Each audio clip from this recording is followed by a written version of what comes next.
जय श्री कृष्णा। राधे राधे मित्रों। धार्मिक ग्रंथों में कहा गया है कि भगवान श्री कृष्ण के बाल स्वरूप श्री लड्डू गोपाल जी केवल एक मूर्ति नहीं हैं, बल्कि सजीव बालक के रूप में जाने जाते हैं, माने जाते हैं। और जब कोई भक्त उन्हें अपने घर में स्थापित करता है तो वह वस्तुतः भगवान श्री कृष्ण को अपने घर का पुत्र, मित्र और स्वामी बना लेता है। लेकिन शास्त्र क्या कहते हैं, आइए जानते हैं।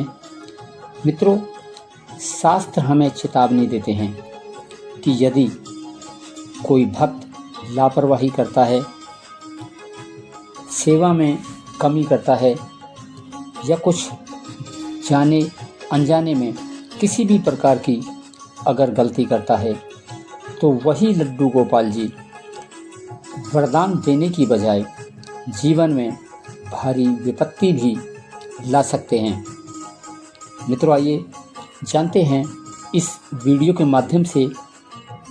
आप इस वीडियो को पूरा देखिएगा, तभी आपको इसका पूरा लाभ मिलेगा। और कमेंट्स में श्री कृष्णा, राधे राधे, हर हर महादेव जरूर लिखें। आइए चलते हैं, वीडियो में आगे बढ़ते हैं। वृंदावन नगरी में आचार्य गोविंद दास जी नाम के एक वृद्ध संत रहते थे। उनके मुख में हमेशा श्री कृष्ण नाम झलकता रहता था, हमेशा वो उनको भजते रहते थे।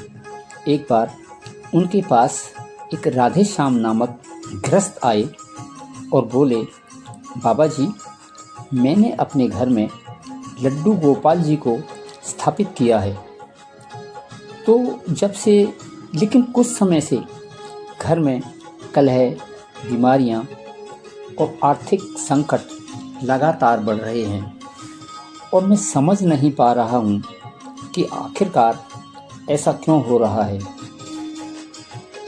तो संत मुस्कुराए और बोले, बेटा, क्या तुम लड्डू गोपाल जी की सेवा, स्नान, भोग और श्रृंगार प्रतिदिन नियम पूर्वक श्रद्धा से करते हो क्या? राधे श्याम जी सपक आए। उन्होंने अपना सिर नीचे झुका लिया। बाबा जी, कई बार मैं थकान में पूजा छोड़ देता हूँ और कभी कभी प्रसाद भी नहीं चढ़ाता। कई बार मूर्ति के कपड़े भी मैं हफ्तों तक नहीं बदल पाता हूँ। मुझे इसके लिए थोड़ा टाइम नहीं मिल पाता है। तो संत गंभीर हो गए। यही तो गलती है बेटा। जान लो, लड्डू गोपाल जी को घर में रखना केवल सौभाग्य ही नहीं, बल्कि एक बहुत बड़ी जिम्मेदारी भी है। जैसे हमारा एक छोटा शिशु घर में होता है, हम जैसे उनकी हमेशा बहुत जिम्मेवारी से काम करते हैं, देखते हैं, देखभाल करते हैं, तो ऐसा ही उनके लिए भी बहुत ज़रूरी होता है। यदि इनकी सेवा अधूरी रह जाए तो घर में संकट आना निश्चित है। भगवान की मूर्ति और उनकी जीवंतता हिंदू धर्म में मूर्तियों को मात्र पत्थर या धातु नहीं माना जाता। जब एक विधिवत प्राण प्रतिष्ठा करके उन्हें घर या मंदिर में रखा जाता है, जब उनमें भगवान का अंश अवतरित हो जाता है। लड्डू गोपाल जी तो विशेष रूप से एक सजीव बालक के रूप में पूजे जाते हैं। वे अगर भूखे रहते हैं तो गृहस्थी में दरिद्रता आ जाती है, और वे अगर उपेक्षित होते हैं तो घर में कलह बढ़ जाती है। मित्रों, और यदि उन्हें अपमानित किया जाए तो सर्वनाश तक भी हो सकता है। शास्त्रों में भी लिखा है, अर्चा विग्रहेषु ह्यार्थे सजीवो न संशय। अर्थात जब हम भगवान जी की मूर्ति को अपने घर में लाते हैं तो वह मूर्ति जीवंत मानी जाती है, यानी वो एक जीवित शिशु माने जाते हैं, मूर्ति नहीं। अब सुनो वो प्रमुख गलतियाँ जो लड्डू गोपाल जी की सेवा में भूलवश जाने अनजाने में अगर हो जाती हैं और जिनका परिणाम बड़ा भयंकर भी होता है। आइए जानते हैं उन गलतियों के बारे में एक एक करके। नंबर 1, भोजन नहीं चढ़ाना। यदि आप रोज़ उन्हें भोग नहीं लगाते हैं तो ऐसा है जैसे आपने अपने घर के बच्चे को भूखा छोड़ दिया हो। इससे घर में धन की हानि होती है। अगर आप जाने अनजाने में ऐसा कर रहे हैं तो कृपया आगे से ऐसा ना करें, इस बारे में आप ज़रूर ध्यान रखें। नंबर 2, स्नान और वस्त्र की उपेक्षा। बाल गोपाल जी को नियमित स्नान कराना और वस्त्र बदलना आवश्यक है। उपेक्षा से रोग और क्लेश उत्पन्न होते हैं। अगर आप ये ऐसा नहीं करते हैं तो कृपया ध्यान रखें, आगे से ना करें। नंबर 3, मूर्ति को कभी भी अकेला नहीं छोड़ना चाहिए। मित्रों, कई लोग बाहर यात्रा पर चले जाते हैं और गोपाल जी को बिना व्यवस्था के घर में छोड़ जाते हैं। यह बहुत बड़ा अपराध है। भगवान बालक की तरह उदास हो जाते हैं और गृहस्थी में अनर्थ होता है। मित्रों, अगर ये गलती आप कोई करते हैं तो आगे से नहीं करिएगा, आप इस ओर ज़रूर ध्यान रखें। नंबर 4, अशुद्ध मन से पूजा करना। क्रोध, लोभ और झूठ से भरे हुए मन से पूजा करना पाखंड माना गया है। इसका परिणाम हमेशा उल्टा पड़ता है। आप ऐसा कभी ना करें। नंबर 5, गोपाल जी को ना सजाना। बालक जैसे खेलना, सजना संवरना चाहते हैं वैसे ही गोपाल जी भी चाहते हैं। यदि उन्हें अनदेखा किया जाए तो वो रूठ भी सकते हैं। अगर आप ऐसा करते हैं तो आगे से कृपया ना करें, इस बात की ओर ज़रूर से ध्यान रखें। कई वर्ष पहले बनारस में एक माधव प्रसाद नामक एक व्यापारी रहते थे। उन्होंने बड़ी श्रद्धा से लड्डू गोपाल जी को अपने घर लाकर स्थापित किया। मित्रों, प्रारंभ में तो सब ठीक ठाक चला, व्यापार भी बढ़ा, धन भी बरसा, लेकिन धीरे धीरे व्यापारी आलसी हो गया। उसने भोग चढ़ाना बंद कर दिया, पूजा पाठ केवल दिखावे के लिए करने लगा और कई बार तो मूर्तियों पर धूल भी जमी रहती थी। धीरे धीरे उसके जीवन में अब विपत्तियां आने लगी, व्यापार में घाटा आ गया और परिवार में कलह बढ़ने लगी। यहाँ तक कि उसके घर में एक बहुत बड़ी चोरी भी हो गई थी। तब एक दिन उसने सपने में देखा कि बालक गोपाल दास उदास होकर कह रहे हैं, माधव, तुमने मुझे अपने घर में बुलाया पर सेवा नहीं की। जैसे एक बालक भूखा और उपेक्षित होता है, वैसे ही मैं तुम्हारी उपेक्षा से व्यथित हूँ।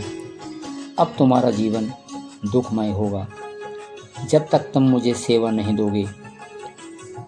नींद खुली तो माधव का शरीर कांप उठा। उसने मन ही मन सोचा, क्या यह एक सपना था या कोई हकीकत? मुझे यह क्या इशारा होने वाला था? मैं क्या करने जा रहा हूँ? उस दिन से अपने नियम पूर्वक सेवा करनी शुरू कर दी और धीरे धीरे उसका जीवन फिर से सुधरने लगा।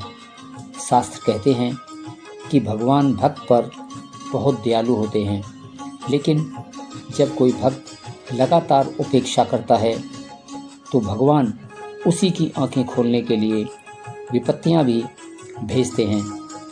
इसलिए हमेशा यह कहा जाता है कि लड्डू गोपाल जी को हमेशा घर में रखने से पहले आप 100 बार सोचें। यदि आप उनकी सेवा कर सकते हैं, उनका ध्यान अच्छे से रख सकते हैं, उन्हें अच्छे से सुलाना खिलाना, उनके कपड़े बदलने के लिए अगर आपके पास टाइम है तभी उन्हें आप अपने घर लेकर आएं। अन्यथा वो मात्र सजावट की वस्तु नहीं, वरन सर्वनाश का कारण भी बन सकते हैं। मित्रों, अगर आप लड्डू गोपाल जी को अपने घर में रखते हैं तो कुछ ऐसे नियम हैं जिनका पालन करना बहुत ज़रूरी होता है। आइए हम जानते हैं एक एक करके उन नियमों के बारे में, और आप हमेशा उन नियमों के अनुसार ही लड्डू गोपाल जी की सेवा करें। नंबर 1, प्रतिदिन स्नान और वस्त्र परिवर्तन करें। नंबर 2, सुबह शाम उनके सामने दीपक जलाएं, आरती करें, गीत गाएं, भजन करें। नंबर 3, नियमित भोग लगाएं, खीर, माखन, मिश्री, फल, ये जो भी घर में बना हो आप उनसे उनका भोग लगाएं। नंबर 4, श्रृंगार करें, फूल, वस्त्र, गहने, तिलक, टीका, ये सब उनको अच्छे से लगाएं। नंबर 5, भजन और कीर्तन करें। जैसा हम पहले बता चुके हैं, हमेशा उनका भजन कीर्तन करते रहना चाहिए ताकि घर का वातावरण भी पवित्र रहे। नंबर 6, यात्रा पर जाते समय किसी विश्वसनीय भक्त को उनकी सेवा का दायित्व दें, यानी जो उनका अच्छे से टाइम पर खिलाना, उनको नहलाना, उनको सुलाना, ये सब जो अच्छे से कर सकें, ऐसे आदमी की ड्यूटी लगाकर ही जाना चाहिए। नंबर 7, घर के छोटे बच्चों को पूजा में शामिल करें, उन्हें फूल चढ़ाने दें, उन्हें धूप दिखाने दें। नंबर 8, अगर हम अपने बच्चों से ये सब करने देंगे तो उनके मन में भी धीरे धीरे भक्ति भावना जागृत हो जाएगी। वो हमेशा भगवान के प्रति भक्त भाव से ध्यान देने लगेंगे। लेकिन आजकल कई लोग शोभा या फैशन के लिए श्री लड्डू गोपाल जी को अपने घर में रख लेते हैं। मित्रों, लेकिन आप हमेशा याद रखिएगा, यह कोई सजावट की वस्तु नहीं है, यह भगवान का बाल स्वरूप है। जैसे किसी छोटे शिशु को हम घर में लाने पर उनका पालन पोषण की जिम्मेदारी आती है, वैसे ही लड्डू गोपाल जी को घर में रखने पर उनकी सेवा की जिम्मेदारी आती है। यानी एक जैसे हमारे अपना छोटा शिशु, छोटा बच्चा होता है, अगर हम कोई काम इधर उधर भी अगर करते हैं तो उसकी जिम्मेवारी हम अपने किसी दूसरे आदमी को लगाते हैं, ठीक वैसे ही जिम्मेदारी निभाई जाती है। जो उसका, अगर ये सब आप नहीं कर सकते हैं तो उसका फल बहुत घातक भी हो सकता है। प्रिय मित्रों, लड्डू गोपाल जी को घर में रखना बहुत अद्भुत सौभाग्य की बात है, लेकिन यदि उनकी सेवा में कोई लापरवाही हो जाए तो वही सौभाग्य अभिशाप भी बन सकता है। इसलिए यदि आप सच में सेवा करने में समर्थ हैं, आप वो सब कुछ कर सकते हैं जिनकी गोपाल जी को ज़रूरत होती है, तभी गोपाल जी को अपने घर में स्थापित करें। अन्यथा अपने नज़दीक के किसी मंदिर में जाकर आप दर्शन कर लें और वहीं पर उनकी सेवा भाव कर लें। घर पे आपको उनको विराजमान करने की ज़रूरत नहीं है। याद रखिएगा, भगवान सेवा चाहते हैं, केवल दिखावा नहीं। मित्रों, ये थी जानकारी हमारे प्यारे घर के नन्हे राज दुलारे लड्डू गोपाल जी की। ये जानकारी आपको कैसे लगी, कृपया आप हमें कमेंट्स करके ज़रूर बताइएगा। कमेंट्स में जय श्री कृष्णा, जय माधव ज़रूर लिखें, और ऐसी ही भक्ति से ओतप्रोत और प्रेरणादायक कहानियाँ सुनने के लिए आप हमारे इस चैनल को सब्सक्राइब करें।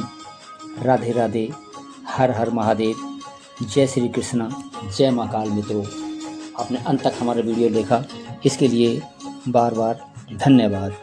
जय माँ काल, हर हर महादेव, राधे राधे मित्रों।